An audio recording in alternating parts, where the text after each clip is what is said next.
probably to be awake at night. So this is where you experience the fear of failure. I just write FOF. I used to write follow up and close when I would say, now the third part of selling is follow up and close. I write FU and close, and I realized it didn't look too good on paper. Anyway, so we say the next habit pattern is the compulsive negative habit pattern. This pattern develops when children receive conditional love. Let us even say when children are the victims of conditional love. This is love that is not given unconditionally. It's given, taken away, given, taken away, given, taken away. Children respond with, I have to please other people. And so instead of saying, I don't have to, I can do anything I want, is children start saying, I have to. If I don't do this, parents say, if you don't, you're going to get it. You better do this or else. If you don't do that, you're in big trouble. And so children who are traumatized about losing the love and security of their parents start thinking, I have to do what mommy and daddy want. I have to do what they want, or they'll get mad at me, they won't love me, I won't be safe, I'll be in great danger. And so what they do is they start saying, I have to do what mommy says, I have to go now, I have to do this, I have to do that, I have to. Children who have been the victims of conditional love grow up with what is called hypersensitivity. And as adults, they are hypersensitive to the opinions of other people. They can't do anything without getting the approval of others. They've got to ask other people. What if somebody disapproves? What if they don't like me? What if they're mad at me? And so they are actually like a deer caught in the headlights when it comes to anything new or different. They're paralyzed. In selling, for example, the most important quality in selling or in entrepreneurial business is the quality of boldness. It is the quality of actually getting out there, Brett, you know what I'm talking about, and doing it, right? Instead of talking about it and planning for it. And the fear of rejection, the fear of criticism, the fear that other people may disapprove is so traumatizing that it causes people to paralyze and not try anything new or different. So the compulsive negative habit pattern creates the fear of rejection and also the fear of criticism. This fear of rejection is experienced by adults as type A behavior. Now, there are many people here who have what is characterized as type A behavior. I'll talk about this in greater length tomorrow. But type A behavior is an obsessive desire to earn the approval of the boss. We can never earn enough approval from the boss. I've had people working for me who could have the best year in history, be #1 in the history of the company, and on January 1st, they feel that they're starting all over again. They feel that they have no success, no approval, and they're always scrambling. And what happens with type A behavior is you are trying to perform to what is called an undetermined high standard. In other words, you never know. You can never get there. You can never reach the point where you can relax because you never did get the unconditional love that you needed, and you can never get it from your boss. But we'll talk about that tomorrow. So we say that if you repeat over and over again, I like myself, your self-esteem increases and your fears will diminish. Now this is one of the great breakthrough thoughts. If you can imagine that everybody has high levels of fears as a result of childhood experiences, and your mind can only hold one thought at a time, imagine your emotions like a teeter-totter is as your self-esteem goes up, your fears go down. And the more you like yourself, the less you fear failure. The more you like yourself, the less you fear rejection. The more you like yourself, the more you realize that if you do fail, it doesn't mean you're a failure. It means you tried something that didn't work out. One of the things we say is, remember, there's no such thing as failure, there's only feedback. And there's no such thing as failure, there's only feedback. And obstacles come not to obstruct, but to instruct. Obstacles come not to obstruct, but to instruct. That's the attitude of the self-actualizing person. And in another attitude of self-actualizing persons is that they are concerned with the thoughts and feelings of others, but not overly concerned. Is they please at least themselves in all things. In other words, they say, you disapprove of me, or you reject me, or criticize me when I call on you. Well, you have a nice day, because it doesn't bother me at all. And they just go on because they know that being rejected is not personal. When people are not supportive of you, it's not personal, it's their problem, it's not your problem. Laura Huxley wrote many years ago a book, and you don't need to read the book, you just need to have the title, and the title was, You Are Not the Target. And what it basically says is you're not the target. If people are hostile towards you or aggressive or unsupportive or negative in business for any reason, it's not personal. It's their problem. It's not your problem. So what you do is you say, well, you have a nice day. And you just let it roll off your back. And the more you say, I like myself, I like myself, I like myself, I like myself. I encourage people when they get up in the morning to say, I like myself, I love my work. I like myself, I love my work, I like myself, I love my work. You can't say it 3 to 5 times without starting to smile. You can't even listen to me say it without smiling inside. It just makes you happy. And of course you teach your kids to say, I like myself, I like myself. And you get them to look in the mirror and say, I like myself. And you tell your kids what wonderful people they are, and they just walk away feeling that the most important people in their life think that they are wonderful people, and they develop positive levels of self-esteem, positive self-image, positive self-concept.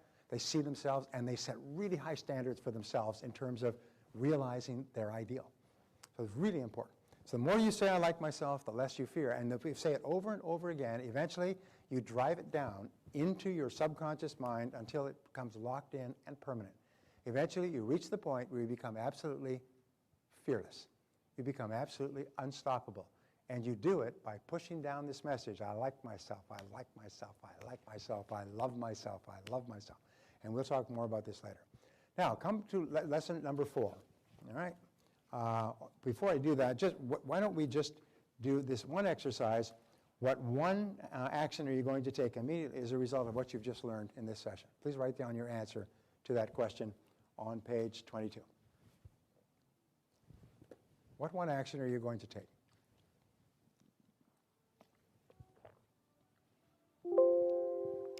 Or what one thing are you going to do differently? And you can just write, I'm going to say I like myself 100 times a day. Now, if you're going to say I like myself, I do not suggest that you do it in public washrooms or in crowded elevators.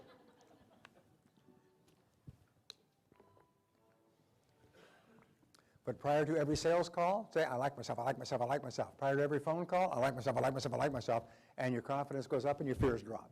And remember, self-esteem is the foundation of self-confidence, and self-confidence is the critical determinant of success in public life.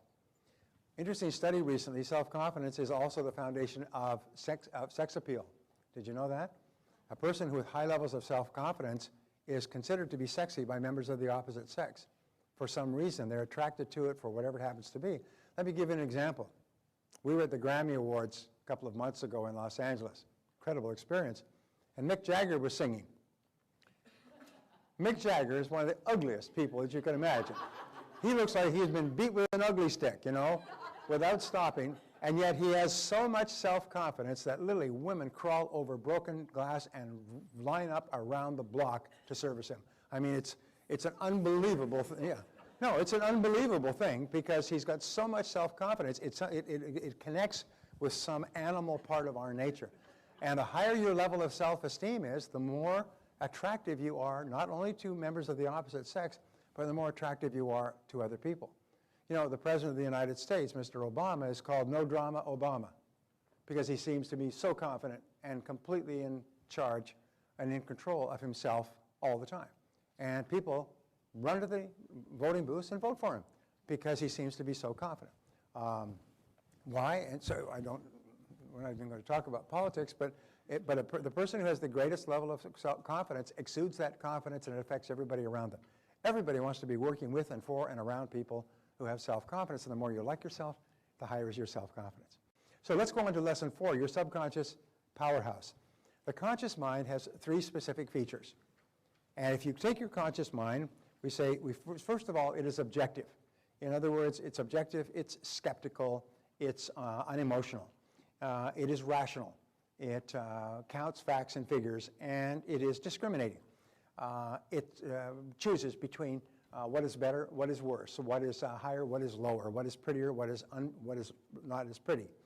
Now, the second one, I want you to change your word. In your workbook, it says, does it say the conscious or the subconscious? It says, does it say the subconscious? Please cancel out the sub. This was a misprint. When I saw this, I had a heart attack. This is the conscious mind. The conscious mind has 4 functions. The first function is to identify incoming data.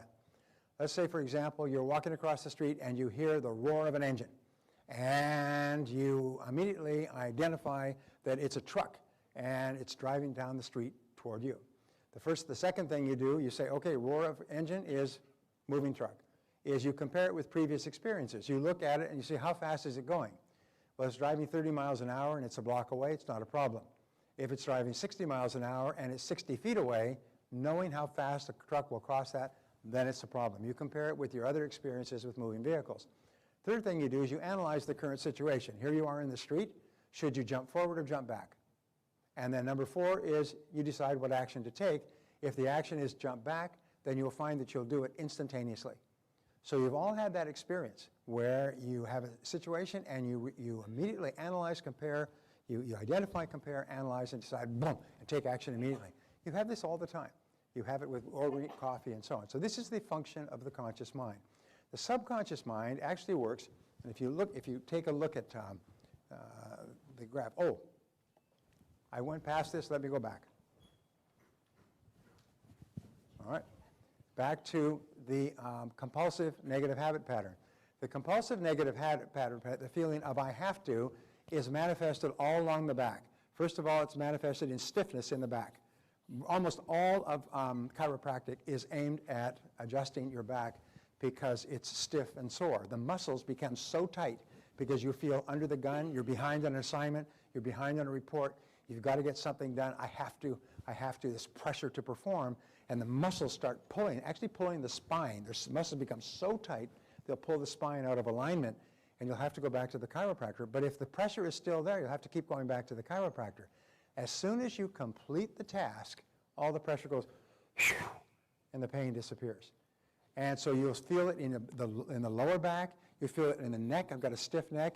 You'll get stabbing pains in the back of your brain because the pressure will actually close the blood vessels and you start to have headaches. You'll get constipation. You'll get phlebitis in the legs, which can often kill you. And all of these are manifestations of the compulsive negative habit pattern.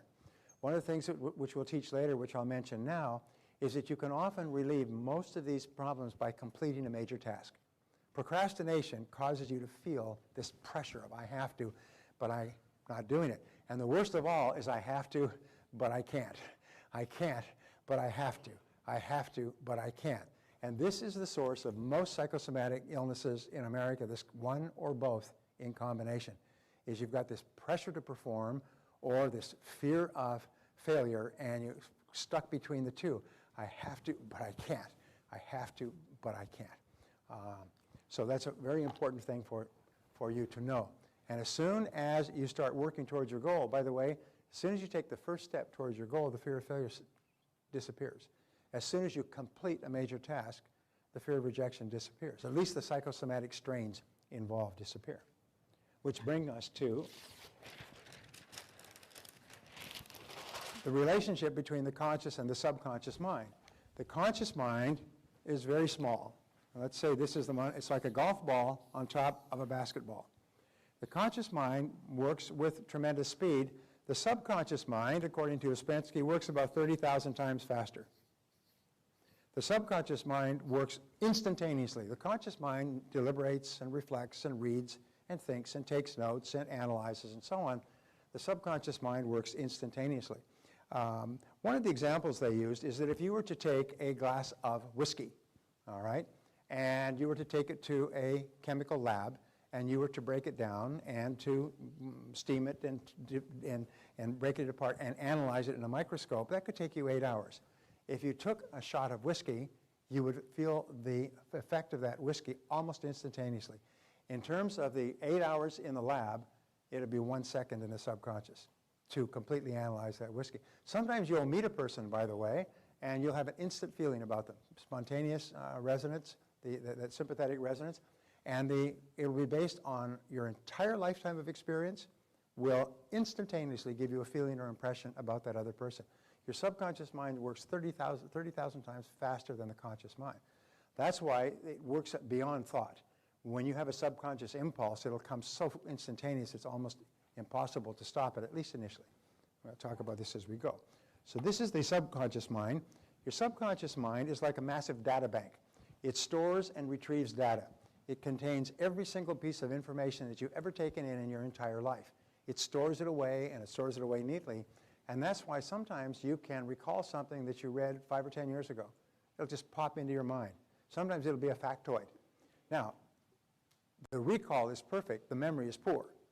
The recall is there. That's why people who are under hypnosis can often remember things when they were 3 years old when they're 50. They can remember words that were said, what their mother was wearing, the bedroom they were growing up in. They can remember things that happened decades ago because it's all stored permanently. Just as the recall, the memory is good, but but the recall sucks. Now, one of the roles of the subconscious mind is to store and retrieve data. You put the data away and to bring it back, and the conscious mind commands, and the subconscious mind obeys. The conscious mind commands, the subconscious obeys. Joseph Murphy wrote about the power of your subconscious mind. Well, he didn't really understand, because you'll learn tomorrow about the superconscious. The subconscious mind is a massive data bank that is like clay. You write on it with your thoughts. It has no thoughts of its own. Its job is simply to do. It's the gardener. The subconscious mind is the garden. It simply follows your commands. Whatever you tell it to do, it does, and it does it unquestioningly, and it does it without deviation or hesitation. So we say that either flowers or weeds will grow. If you plant flowers in your subconscious mind with your conscious mind, then flowers will grow. But if you don't plant flowers in your garden, what will grow anyway? Weeds will grow anyway. This is the great reason for failure in adult life. People say, well, I never meant to do this. No, but you didn't do the alternative. You didn't plant very positive, clear, constructive thoughts that you worked on all the time, and keep the weeds out. Keep the negative thoughts out. Because if you don't have very clear, positive goals that you're working on all the time, what happens is the weeds will grow. And the weeds are the fears and the doubts and the anxieties and the tensions and the frustrations and the negativity and the anger and all those things that preoccupy us. We say that you could take your mind like this, is that, and this is positive, this is negative, this is you, and it's hard to keep your mind positive. You have to work on it all the time, but the automatic default setting of your brain is negative. So if you're not consciously thinking a positive, creative thought, you automatically default to a worry or a problem. In fact, while I'm talking to you today, every so often, you have a couple of seconds and you think of a money problem, a relationship problem, a health problem, a family problem, a business problem. Your mind just keeps defaulting back to your problem. You can't stop it until it becomes a habit for you most of the time to think about the things that you want, which is where we are going. All right, so either flowers or weeds will grow. So we say that the key role of the subconscious mind is to keep your behavior consistent with your previous behaviors. So whatever you have done in the past, your subconscious mind keeps you consistent with that behavior. This is called the comfort zone. If you've earned a certain amount in the past and you earn too much, your subconscious mind will give you all kinds of ideas to get rid of the money. If you're earning too little, your subconscious mind will give you all kinds of ideas and goadings to earn more. The law of subconscious activity says that the subconscious makes all of your words and actions fit a pattern consistent with your self-concept. So, for example, I am a professional speaker. When I am speaking to a small or large group, I feel completely confident, probably because I've done several hundred hours of research and preparation. So I feel very confident. Also, I've done it 5,000 times and had positive responses. So therefore, when I stand up, my subconscious mind says, oh, I've been here before, and you're completely confident. Interesting point, by the way, is your subconscious mind cannot tell the difference between a real experience and one that you vividly imagine. You've heard this repeated over and over again. So let us say that you have a success experience. You're in business and you have a success experience with a client or a customer. And you're happy, makes you happy. Well, the subconscious mind records that as one success experience. You just won one contest. Every time you think about that success experience, you turn it over, you bask in it, you reflect on it, you replay it. Like a replay, your subconscious mind, which can't tell the difference between something that's real or imagined, registers that as a new success experience. And each time you think about it again, your subconscious mind registers as a new success experience. So you can actually transform your thinking by taking one successful event, real or imagined, and just replaying it in your mind, just thinking about it in your mind. And each time you think about it, the subconscious mind says, there he goes again, he's successful again, there she goes again, she just had another success. Imagine you've had 50 successes in a row. What kind of confidence will your subconscious mind be giving you when you go into the next event? You'll be brimming with confidence and self-esteem, and your self-image will be positive. Your whole body language and stature will be different if you just won 50 times in a row. Are you with me so far? And you can do that just simply by replaying your success experience. Now, what if you haven't had a success experience? Create one. Say, if I was really successful, this is what would happen. Just imagine. It's called directing the movies of your mind. So what you do is you direct your own mental movie. You're the star, you write the script, you run the plot, you shoot the cameras, and you create a clear mental picture of exactly the way it would work out if it was perfect. And your subconscious mind accepts it as not only as an experience, but as a command. This is how you want these experiences to turn out. And then your subconscious mind will do everything possible to make sure that you have those experiences again. Very powerful, and it's so powerful, and it operates so quickly that once you're pre-programmed for success, you'll have just success after success after success. So we say the law of concentration, one of the great mental laws, you're going to learn about 27 mental laws in this course, is that whatever you dwell upon grows. Whatever you dwell upon grows. Whatever you think about more and more grows.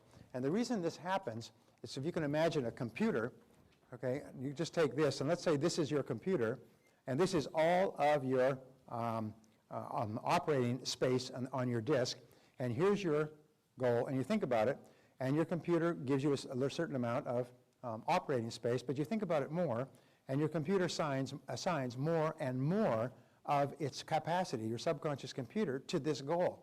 And that's why you'll find, as Peter Drucker said, whenever you find something getting done, you find a monomaniac with a mission. One of the most important success principles is that of commitment, is people are 100% totally committed to the achievement of a goal, whatever it happens to be. And as a result, more and more of their mental capacity is assigned to help you to achieve the goal. The more you dwell upon it, the more you think about it, the more of your mind, the more of your emotions are taken over by it, until you reach the point you can't think of anything else. And all those incredible mental resources that you have stored away, and all the ones that you can attract, become available to you. Who are unsuccessful people? Is they think of 10 or 20 or 50 things at once, and half of them contradict the rest. And if they got this, they couldn't get that, and they want to play golf, and they want to have lots of money, and they want to be thin, but they want to eat cheesecake. And so you have a positive thought and a negative thought, and they just keep canceling each other, and not a darn thing happens. But successful people are really, really clear about what it is they really want. And what they do is they think about it all the time, and the more they think about it, the more ideas they have, the more positive they become. Thinking about a goal, by the way, that you want to achieve makes you happy. It raises your self-confidence. Thinking about a big goal actually improves your self-image and raises your self-esteem.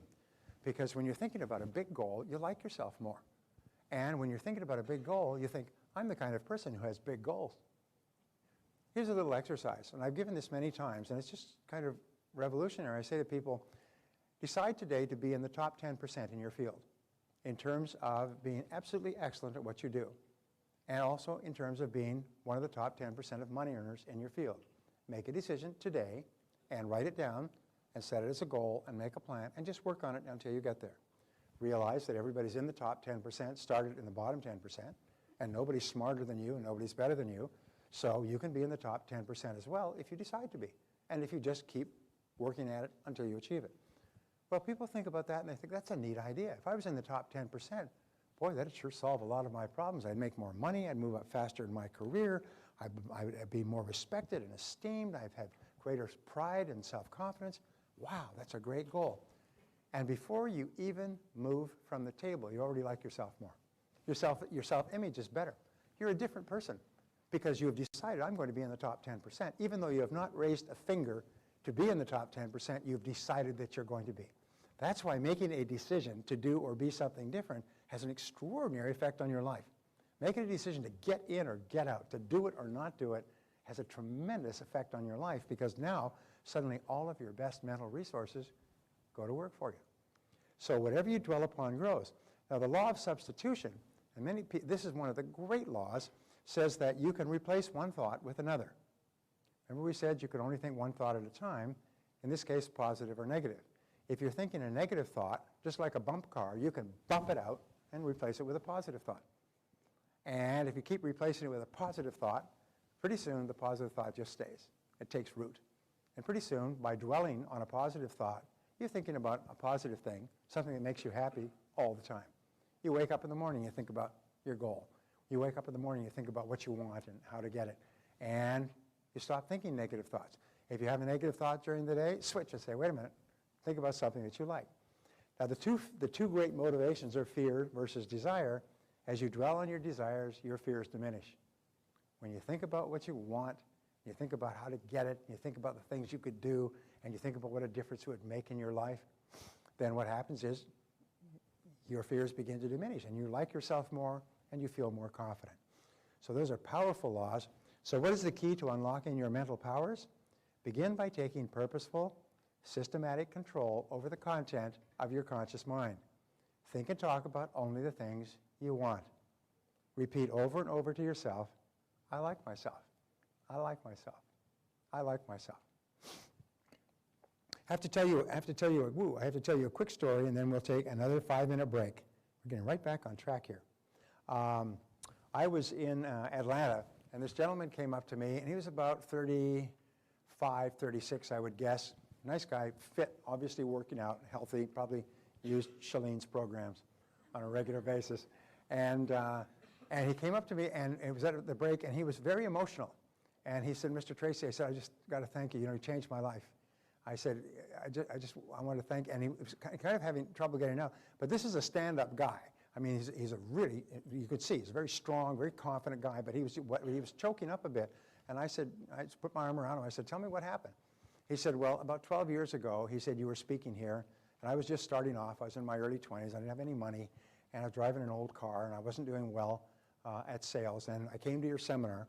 Somebody came and sold your seminar, and in that seminar, you gave us an exercise to do. And you said, write down 101 goals that you'd like to achieve in your lifetime. And I'd never heard that idea. I said, it may take a long time. As a matter of fact, after you start writing goals, you'll run out of goals after 5 or 10. So get yourself a newspaper, get yourself some magazines, even go through the yellow pages, and just go through and just write down everything you want. House, home, car, travel, vacations, jewelry, stereo, computers, carpets, cars, boats, just write it down. So he sat down, he said, I followed your advice, probably the one person in the audience who did.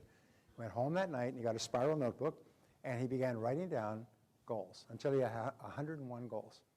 And he wrote them down, and for the next few weeks he read through the goals. Every weekend he'd read through those goals and he'd think about those goals and he'd think, wow, if I could have this, double his income, get a new car, have his own home. He wanted to meet the woman of his dreams. He wanted to have a lovely home. He wanted to have children. He wanted to be able to provide well for his children, put them in private schools. He wanted to be able to do all these things for his wife. And he wrote it down, wrote it down, wrote it down. He was single. He was a bachelor. Well, I said, that's great. I mean, that's wonderful. He said, Mr. Tracy, he said, I eventually stopped looking at the goals, and I put the workbook away, and I forgot about it. He said, about 10 years ago, and he said, about 2 weeks ago, I was going through some old things, and I found that spiral notebook, and I took it out, and I said, look at that notebook. It's a little bit tattered because he looked at it several times. I said, I wonder how I did. So he took out the spiral notebook, and he took a pen, and he went through the spiral notebook, and he said, yeah. He said, I achieved this one. Yeah, achieved number 2. My income went up, it keeps going up. Number 3, I got a new car. Number 4, I got a home. Number 5, I met the girl of my dreams. Number 6, we got married. Number 7, we have 2 great kids. Number 8, I got a new boat. Number 9. He just kept ticking them off. He said, Brian, he said, I didn't achieve 90 or 100. I achieved all 101 goals that have been achieved in the last 12 years. 101. He said, not 99 or 100. This is what I ticked off every single goal. I hadn't looked at this list in 10 years. I ticked it off. Now, why do you think this happens? By the way, this is not unusual. I've heard stories like this before. Well, the reason it happens is when you write it down, you engage in what is called a psychoneuromotor activity, where you are writing it down, you see it, you verbalize it, and you physically move to write it down. And we'll talk about this tomorrow in greater detail. And so what you do is by doing that, you write it into your subconscious. You actually program it onto your hard drive, and it starts working 24 hours a day. Remember, the subconscious is working 24 hours a day, and it activates the law of attraction. It activates the law of correspondence. It changes your belief system. You trigger the cause and effect. Everything starts to work, and just at the right time, kaboom, the goal is achieved. Ka-chunk. And one took a year, and one took 5 years, and one took 6 years, and one took 30 days. But exactly the right time, kapop, it pops up. pop, pop, 101 in 12 years. Now, you can say, wow, that's really fortunate, but what if that would work for you? What if it works for everybody who does it? Would that be a good thing to think about? I have my good friend Dave Kekich, really interesting guy. He said, work on your goals as though you had a gun to your head. And so I came up with a variation on that. I said, work on your goals as though you're absolutely guaranteed of success. All you have to do is do it, and you will be successful. And you've got a gun to your head. Think about living your life like that you're absolutely guaranteed of success, and you got a gun to your head. Think how much differently you would work, and how much differently you would be committed, and how much energy you'd put in.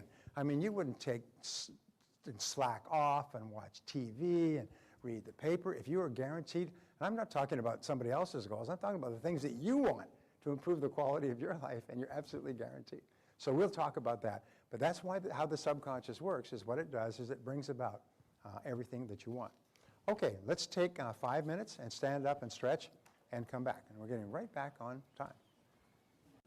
One quick point with regard to the conscious and the subconscious mind is if you can imagine that this is the conscious mind, it takes in information, and the information goes straight into the subconscious. And the subconscious mind has two major parts, but let's just say that the bottom part is inaccessible information. These are things that happened and took place at a pre-conscious level without you being aware of them, which you can never access. You can't go back to infancy and find out what they are. But my feeling is it's like concrete that's cracked. And the concrete that's cracked, you can actually fill the cracks, like with a sealant, by driving this command, I like myself, I like myself, I like myself, into your subconscious mind. What it does is it affects and changes everything else, all of your other subconscious programming, but it also goes in and replaces and fills those cracks that in your psyche and subconscious going back from infancy where it may have caused you not to like yourself. So the power of those words repeated, it's almost like an oil well where they drive down a hydraulic fluid that goes deeper and deeper and fracks and goes into it. So as you drive that command, I like myself, into your subconscious mind, not only does it change everything else in your programming, but it also goes back and it heals the old negative ideas that may be holding you back. So I just thought I would mention that for you. All right, now this next chapter, this next session is really, really important. We call this your taking charge of your life. And many people who've come to me all over the world and say, you changed my life, and I say, it was because of this, wasn't it? And they said, yes, that's what changed my life. This is where we talk about that valve that may be reversed. And if the valve is reversed, what happens is you could be living actually a good life. You could be having a great life, but you could have, or an average life, but you could have just one concept, one idea that is wrong, and it could be holding you back from achieving your full potential. Remember, our great goal in life, my great goal, is to fulfill our full potential, to become everything that you are capable of becoming, and whatever you've accomplished up to now is merely a hint or a shadow of what you're truly capable of. Many years ago, there was a woman who grew up on a farm, and she didn't get past the 8th grade. Then she got married off to a local farmer's son, and she had children. And when she was a little girl, the age of 16, she got married at 16 or 17. She was a little girl. She liked to draw pictures. She liked to paint and draw pictures. And of course, that was tomfoolery. She was a farm girl. Farm girls married farm boys and raised farm kids and worked the farm. This is the beginning of the last century. And so she did. Some of you know who I'm talking about. So she went back to work. She'd always had that sort of fantasy in the back of her mind of doing little drawings. And she and her husband raised several children on a scrubble farm back in Pennsylvania. And she worked hard, and they worked hard her whole life. And then their children grew up, got married, and had children, and they had children. And finally, at the age of 65, 66, her hands were gnarled. She had arthritis. And her doctor told her, you can't work anymore. You can't work the farm anymore. You just can't be working 8, 10, 12 hours a day. And besides, you've got a Social Security check. They'd never made any money. They'd scrabbled and mucked their whole lives. You've got a Social Security check. Why don't you just back off? You know, you're older. You're worn out. In other words, you're not going to live that long, so you might as well enjoy what you have. So she said, well, to herself, what she'd always wanted to do in her life was to paint. So she got her first Social Security check, and she went into town, a small town, true story.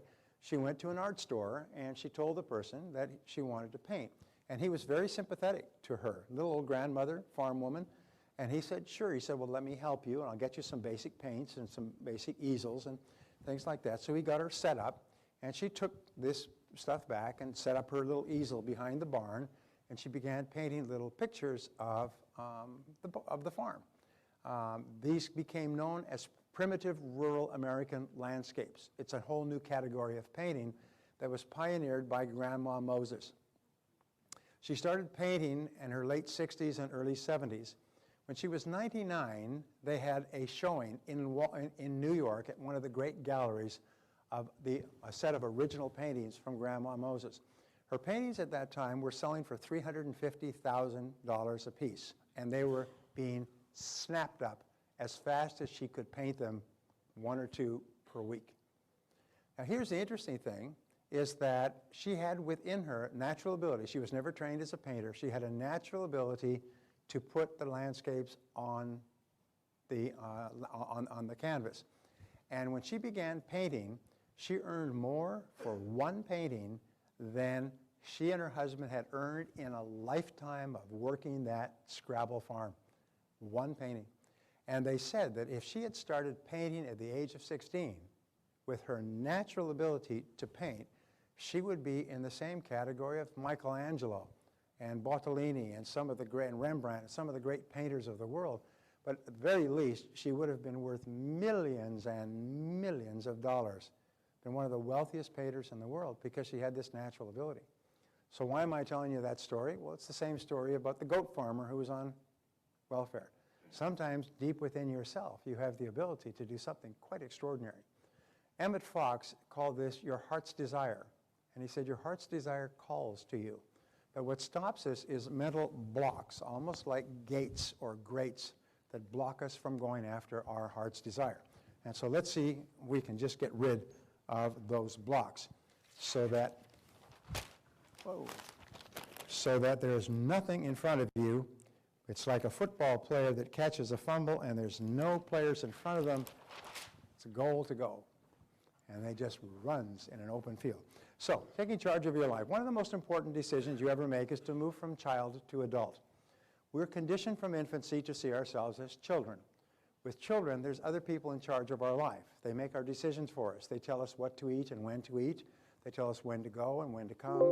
They buy our clothes for us. They take care of us and so on. So we are conditioned, if we're not careful, we're conditioned to see that we are provided for by people other than ourselves, and that we're told to go here and come there and go there and do this. We're conditioned to feel that we're supposed to be told what to do by big people, by other people. Most people never get over this. They never make them move from child to adult, and when they grow up, they think that somebody else should be taking care of them, a boss, an employer. Soon, and the worst of all is a government. The government should be providing for me. And I don't care how they provide, it doesn't matter what they do, but I think they should provide for me and take care of me. And so we remain children all our lives. Steinbeck wrote a story many years ago, which I was required to study in high school. It talks about a young man who now has to make a big decision. And she says, her friend says, but he's only a boy. She said, a boy becomes a man when a man is needed. I've seen boys 40 years old because a man was never needed. And it's the same thing. A woman becomes a woman when a woman is needed. And there are women 40 and 50 years old because a woman was never needed. They would continually look for someone else. So we say the slogan of the totally responsible person is, if it's to be, it's up to me. If it's to be, it's up to me. We do not look to other people as the solutions for our problems. And what we do is, Henry Ford said, never complain, never explain. In other words, if you're not happy with something, change it, but don't complain about it. Complaining is a sign of weakness, but it's also a sign of victimhood. A person who complains is saying, basically, I'm a victim. I'm a victim. Somebody was talking to the actor who plays Aaron in 24. I had lunch with him on Tuesday with Nathaniel Brandon. He was saying, and he's become a speaker as well, he's saying you can always tell when people have their lives out of control when they talk about what things that are being done to them. He did this to me. She did that to me. They did this to me. The company did this to me. He said they're always saying, I'm a victim. I'm weak, I'm little, I'm ineffectual, I'm a child, I'm a victim, I'm a victim. Please feel sorry for me. And what this does is that it guts your self-esteem. It just takes away all your motivation and all your self-confidence. So even the choice of words can be very bad. So we say there is a deep valley between maturity and immaturity called the valley of excuses. And this is one of my contributions. And we say that in life, you come to this valley, this canyon, and on this side is childhood and immaturity. And on this side is adulthood and maturity. And this is the canyon. And you come to this point, and you have to make a decision to take the big leap. But what most people do is they take the leap tentatively, and they try to cross the canyon of excuses. And this is the canyon of excuses. They try to cross it in 2 jumps. And they end up in the valley of excuses. And the valley of excuses is one of the greatest obstacles to success in adult life. We make excuses. I often say that the 80% of the population goes to someday I'll. Whenever they think of a change they want to make in their life, they go to someday I'll. Someday I'll do that, and someday I'll write that down, and someday I'll buy that book, and someday I'll upgrade my skills and lose weight and get out of debt, and someday I'll change my lousy relationship, and so on. And then they end up in the valley of excuses. So your job as a fully functioning adult, when you reach here, is to make a leap to the other side. And once you made a leap to the other side, there's no going back. And this leap of accepting total responsibility for your life is scary. And that's why most people don't do it. It's also exhilarating because it liberates you to say, I am in charge of my own life. It's me that's in charge. So your job is to leap over the valley of excuses, accept total responsibility for your life, and never go back. And never go back. So we say that, we say, yeah, I hope I'm not getting ahead of myself. The disease excusitis, which is an inflammation of the excuse-making gland, is invariably fatal to success. The reason that people don't succeed is because they have excuses. You cannot imagine a leader weeping, whining, crying, and making excuses. As Mark Twain said, there are 1,000 excuses for failure, but never a good reason. So one of the things we do is there's no more excuses. Either do it or don't do it. Get in or get out, but I don't make excuses. And so we say number 6, acceptance of responsibility is not optional, it is mandatory. I mentioned this before, but I cannot be too emphatic, is that you can only give away control. You cannot give away responsibility. You remain responsible for yourself for your entire adult life. You can give away control by trying to make someone else responsible for your life, and you do, and then you wait for them to tell you what to do or what not to do, or to give you a raise or to promote you or demote you or hire you or something else. Or you can accept responsibility. And accepting responsibility is mandatory. You cannot go any further. You are literally blocked in place, almost like there's a wall in front of you, until you accept responsibility and make the leap and never make another excuse. So we say that the word responsibility can be broken down into 2 words, response and ability. It is your ability to respond. The challenge response theory of history is a fascinating part of history that I came across in studying the work of Gunnar Myrdal, who got an Academy Award for his work. He said that every civilization in history, put this down, I don't want to push that button. All right. He said every civilization in history began with a small tribe sometimes as small as 3. The Mongol Empire, which was the largest empire in the history of man on earth, which extended from the Sea of Japan all the way to the Danube in Europe and all the way through the Middle East and all of China and half of India, started off with 3 people. Genghis Khan, whose name was Temujin, his brother, his mother Bortai, and his brother.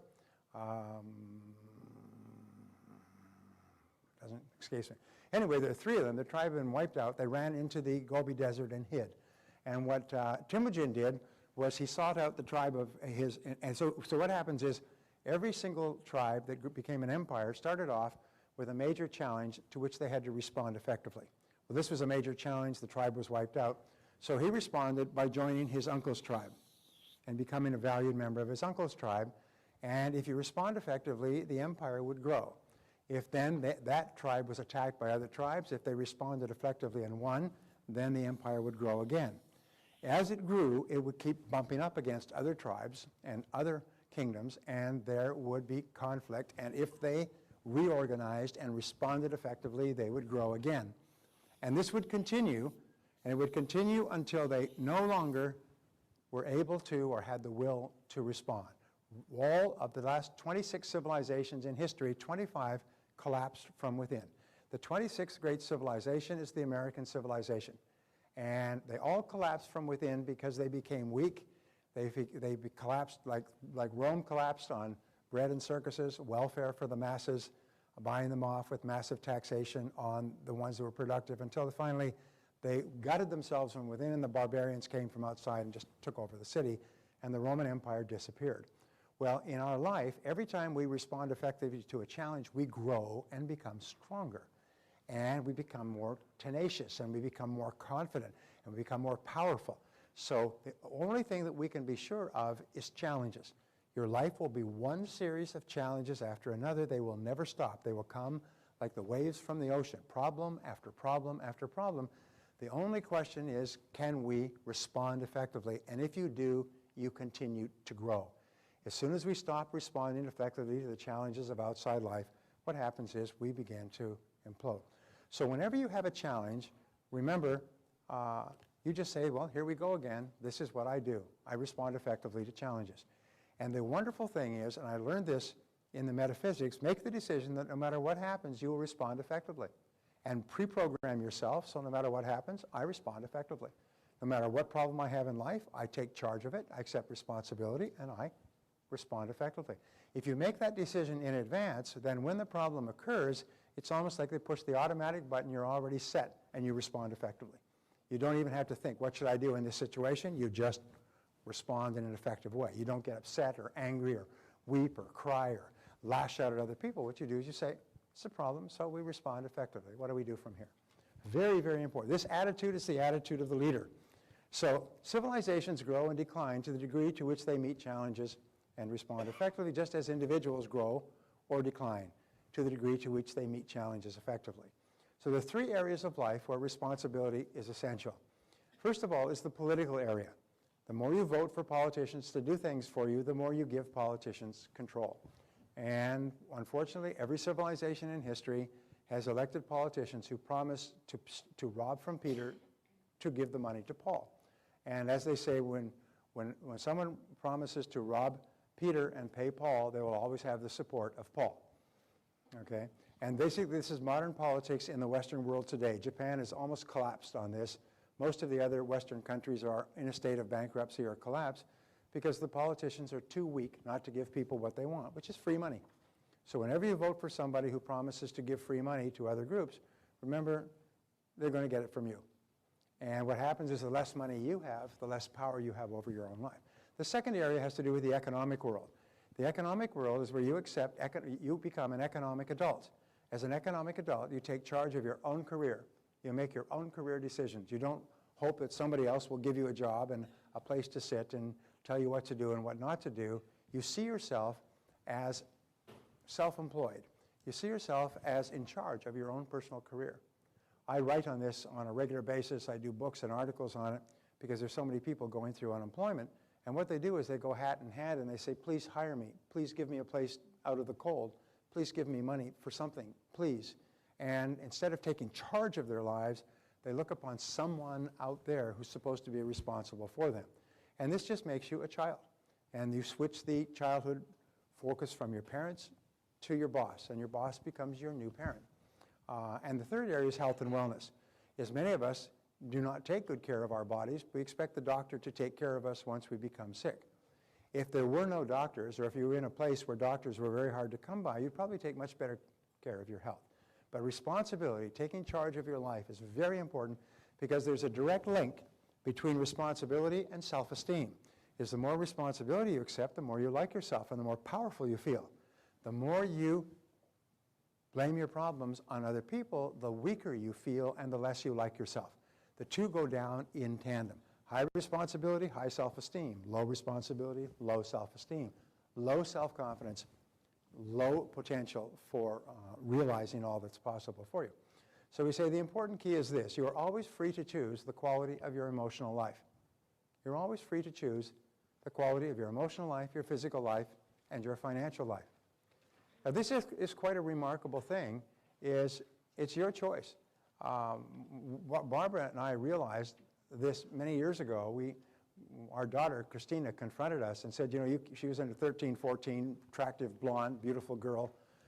Fathers have a sort of a soft spot for their daughters because fathers spend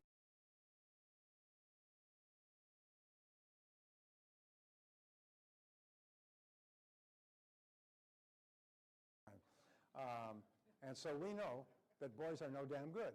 And fathers spend the first half of their lifetimes trying to get other people's daughters to do what we try to talk our daughters out of doing for the second half of our lifetime. And so we know that boys are no damn good. And and so we're trying to protect Christina. And she sat us down and she lectured to us like we had been brought home from the home and we were just being lectured to as not very intelligent adults. She said, look, you can't watch me all the time. So I was setting up all these boundaries and markers and do this and you must call me here and everything else. You can't watch me all the time. I'm going to make my own decisions. You just have to trust that you've raised me well enough so that I'll make good decisions for myself. And Barbara and I realized that she was right. And we said, okay, from now on, you make your own decisions, and whatever decisions you make, we'll support you 100%. And that's just become the mantra in our family. Whatever decisions you make, we support you 100%. And I have a little joke with my children. I say, I've never forced you to do anything, and I've never forbidden you to do anything. And they have to agree. I've never forced you, you must do this, and I've never forbidden you, you cannot do that.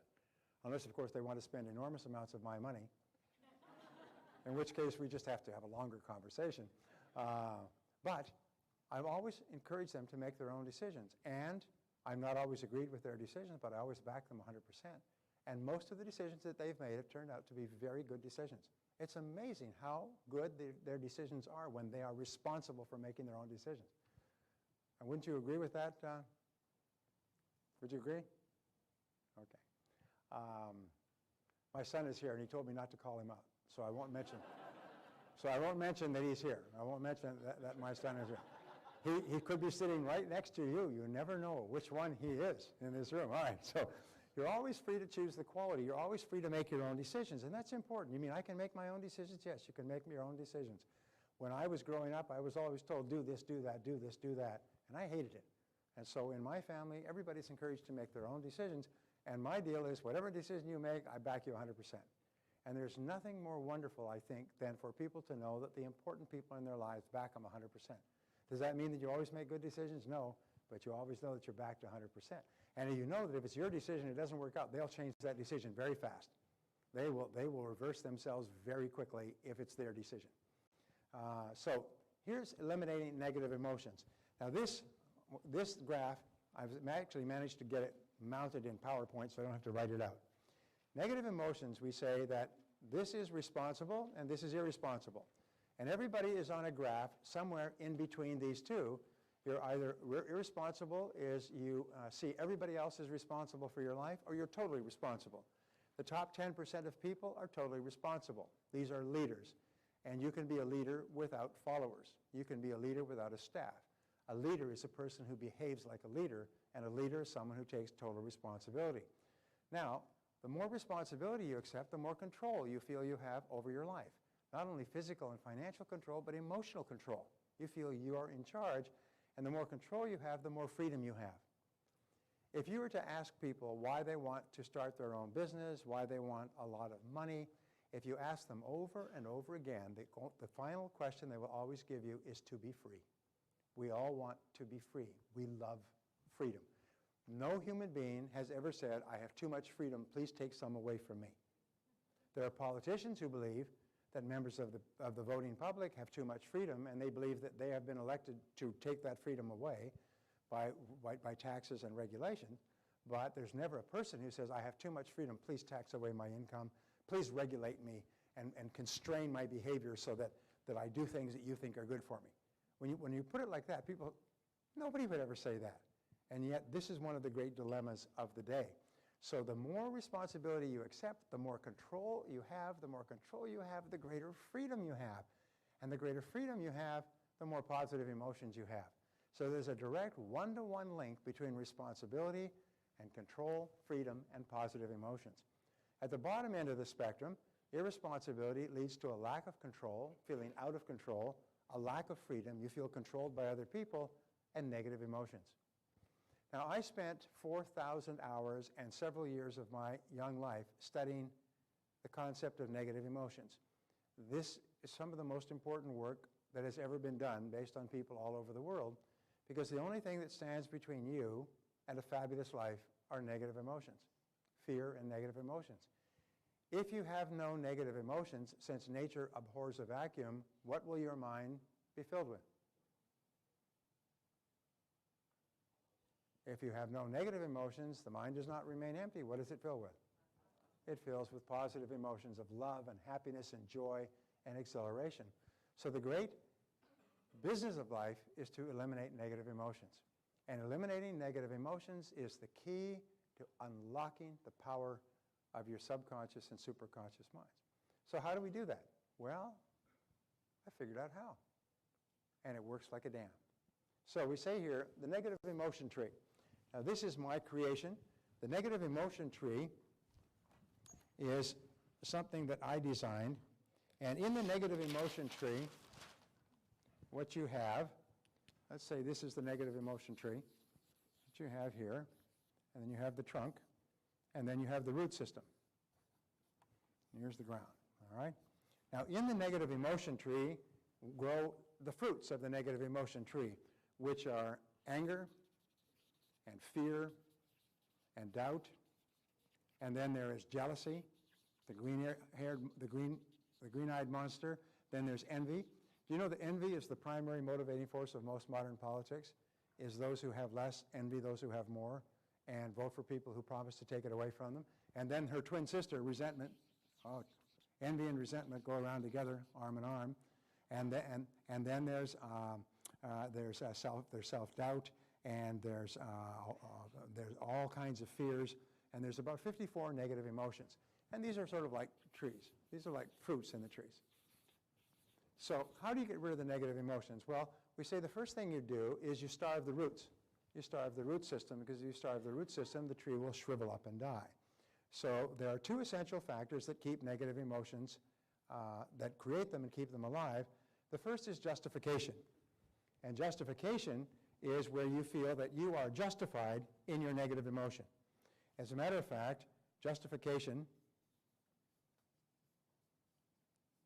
is where you say, hey, I'm entitled to this negative emotion because of what this person did and what this person said and what this person said to me. I'm justified. And what we do is we talk around, as we drive around, we have a continual, ongoing conversation thinking of all the reasons why we're justified in being angry, upset, and negative about this person. That's all we think about is, I'm entitled to this emotion. The other factor that creates negative emotion, is identification. Identification is taking things personally. If we can't take things personally, then what happens is we cannot attach any negativity to it. If it's not personal, for example, if someone robbed a store in Bangladesh 2 weeks ago and took all the money of the poor people, we don't suffer any negative emotion from that because we don't take it personally. We look at unfortunate experiences that happen in the world, earthquakes and tsunamis and so on, but we don't get emotional about them because they don't really affect us. How many people went to bed tossing and turning and weeping over the Japanese tsunami and the shutdown of the nuclear reactor? Well, we read it in the paper and then we just watch something else on TV, go to the comic section or sports. I mean, to us, there's no emotion attached to it because we don't take it personally. And so if you stop justifying and creating reasons why you're entitled to the negative emotion, and you stop identifying, your negative emotions begin to shrivel and die. Now, how do we starve the fruits of the negative emotion tree? We become non-judgmental. If you can become non-judgmental, in which case you simply refuse to judge. You simply refuse, like they say, that prejudice is prejudgment, and so what you do is you don't judge. In the Bible, which is a book that gives a lot of ideas on peace of mind, it says, judge not that you be not judged, for with whatever judgment you mete out, you shall be judged withal. In other words, if you judge other people, they'll judge you. So what you do is you judge not.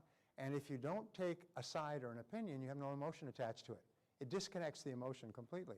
So when you hear something, don't get upset or angry about it, just don't judge. You say, well, let's get all the facts. I have worked with great leaders whose companies face tremendous crises, and in every case they go as calm as water. They're calm and they're placid and they don't judge. They say, well, let's see exactly what happened. And so they ask questions. I've written a book on this called, it was going to be called Crunch Time. They called it Crunch Point. But what it basically says is it taught people stop the clock, stay calm, get the facts. And they don't judge, they don't get angry, they don't get upset, they don't get worked up, they stay calm. And the measure of how successful you are as a person is how calm you can remain when there's turbulence in the world around you, as opposed to getting caught up immediately. The second thing is identify, don't take things personally. And so we say here, we become non-judgmental, and second of all, we disidentify, we practice detachment. The entire Buddhist religion, by the way, which affects about 600 million people in the world today, and which has some beautiful precepts, is detachment. It's non-attachment. It's only when we become attached to an outcome, when we become attached to money, when we become attached to a relationship, when we become attached to a job, it's only when we become attached and become emotionally caught up in it that it can cause us any unhappiness or anger or resentment or negativity. That's why it's so important to stand back and detach emotionally so you don't get upset about it. And you say, well, it's just like when you think of things that happened in the past, you say, well, things just happen. Simple as that. Things just happen. And we say that, things just happen. Well, this happened, blah, blah, blah. Yeah, well, things happen. You know the old one, rhymes with spit, happens? Yeah, stuff happens. And if you can say that, then you remain calm. Now, here's an interesting point, is calmness is what leads to peace of mind. Calmness is also coextensive with self-esteem, self-confidence, effectiveness, creativity. When you become emotionally involved in anything, all of your creative, your higher mental powers shut down, and you revert to fight or flight, your limbic system, fear, anger, and so on. As long as you become emotionally involved, you cannot think clearly. There's a line from Francis Bacon, it says, where it maketh a man who can in no way be true to his own ends. In other words, we get so excited. So the key is to stay calm. That's why they say, take a deep breath, count to 10, stay calm, detach, get the facts, don't get upset, don't get involved. Well, this is how we starve the negative emotions. You'll find that people who have no negative emotions are much calmer and much more positive than others. However, there's something even better, and that is the key to ridding yourself of negative emotions is to cut down the trunk of the tree, is to cut down the trunk of the tree, which is blame. And blame lies at the root of 99% of negative emotions. Is we find that if this is blame,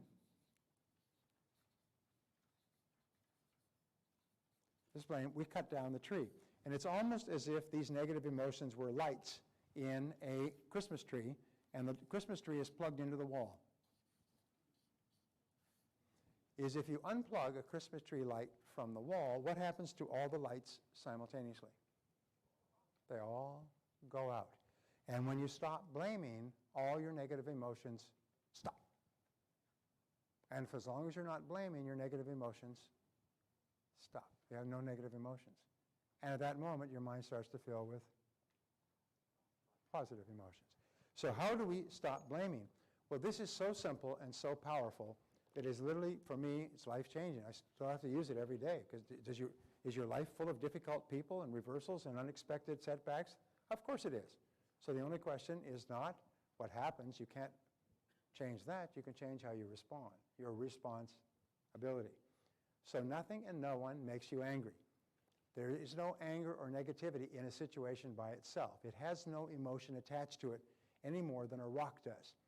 Is all emotion in a situation is emotion that you put into that situation by the way you interpret it to yourself, by the way you justify or identify or blame. So eliminating blame and negative emotions, eliminate them by using the law of substitution. And the law of substitution says, replace the blame thought with this affirmation, I am responsible. Now this seems so simple, and yet I still think about it and use it every day, is that it's impossible